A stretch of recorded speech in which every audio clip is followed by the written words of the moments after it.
छोटे सुंदर घर में, जो घने जंगलों से घिरा हुआ था, एक परिवार खुशी और परंपराओं से भरा जीवन व्यतीत कर रहा था। रविवार का दिन खास होता था, जब घर के पुरुष रसोई की जिम्मेदारी संभालते थे और पूरा परिवार हंसी, संगीत और प्यार से बनाए गए स्वादिष्ट खाने का आनंद लेता था। आज की रात भी वैसी ही थी। परिवार रसोई में है। स्टोव पर पतीलों में खाना पक रहा है। सब्जियों और मसालों की खुशबू हवा में तैर रही है। मेज पर आटा, सब्जियां और मसाले सजे हुए हैं। बंटी बेटा, मुझे वो बेलन देना। चलो तुम्हारे पापा को दिखाता हूँ कि असली पराठा कैसे बनाया जाता है। सच में बाबा, पिछली बार जब आपने पराठे बनाए थे तो उनमें से आधे तो भारत की नक्शे जैसे दिख रहे थे। ये सच नहीं है पापा। ये सच नहीं है पापा। दादाजी के पराठे सबसे बेहतरीन थे और आपने उनमें से ज़्यादातर तो खा भी लिए थे। और उस आम के अचार को मत भूलना, जो उन्होंने पिछले हफ्ते बनाया था। आपने तो किसी और के चखने से पहले उसे खत्म कर दिया था। अब एक दूसरे की टांग खींचना बंद करो। बंटी बबली, इधर आओ और मुझे रोटी बेलने में मदद करो। अच्छी रोटियां बनाने के लिए कुशलता की ज़रूरत होती है। बंटी और बबली दादी के पास दौड़ कर आते हैं। जोश से आटा बेलने लगते हैं, लेकिन असमान रूप से। हा हा हा।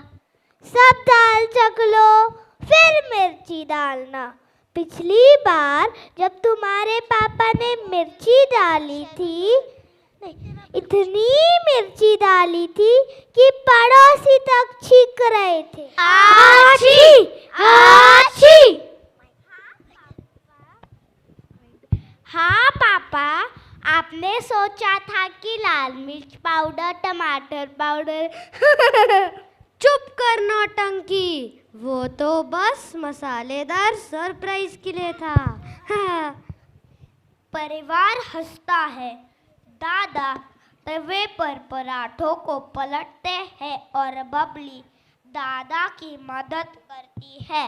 बातें बंद करो और ध्यान दो। हमें यह खाना तारे देखने से पहले ख़त्म करना है और खीर के लिए जगह रखना मत भूलना। दादाजी, क्या मैं खीर को चला सकता हूँ? आप हमेशा कहते हैं मेरी खीर चलाने से खीर बहुत मीठी हो जाती है।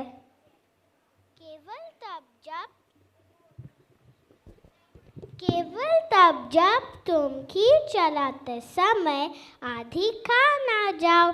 बबली, इस पर नजर रखना।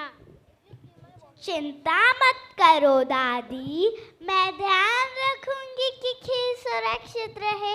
लेकिन क्या हम खाना खाते समय चंदा मामा का गाना गा सकते हैं? बिल्कुल मेरे चांद के टुकड़े, लेकिन पहली मेरी एक मदद करो। खीर में थोड़ी इलायची डालने, ये इसका सीक्रेट मसाला है। पूरा घर हंसी, प्यार और खाने की सुगंध से भरा हुआ था। लेकिन जैसे जैसे रात बढ़ी, उनकी खुशी के बीच एक हल्की चिंता दिखाई दी। माँ अचानक खांसने लगी, जिससे खुशहाल माहौल चिंता में बदल जाता है। हर कोई उनके तरफ देखने लगता है। माँ, आप फिर से खांस रही हो? आप ठीक हो ना? चिंता मत करो बेटा, मैं ठीक हो। ये तो बस हल्की सी खांसी है। नहीं बहू, ये खांसी कई दिनों से हो रही है। हमें कल डॉक्टर शर्मा को बुलाना चाहिए। आप बिल्कुल सही कह रही है अम्मा। मैं सुबह सबसे पहले डॉक्टर शर्मा को लेकर आऊँगा। अब बस करो, सब ठीक हो जाएगा। बंटी बबली, खाना खाने के बाद हमें अपने नए डांस स्टेप्स दिखाओ। लेकिन माँ को आराम की ज़रूरत है दादाजी, हम कल डांस कर लेंगे। चिंता मत करो बेटा, तुम्हारी माँ मजबूत है, बरगद की पेड़ के तरह। प्यार और देखभाल से वो ठीक हो जाएगी।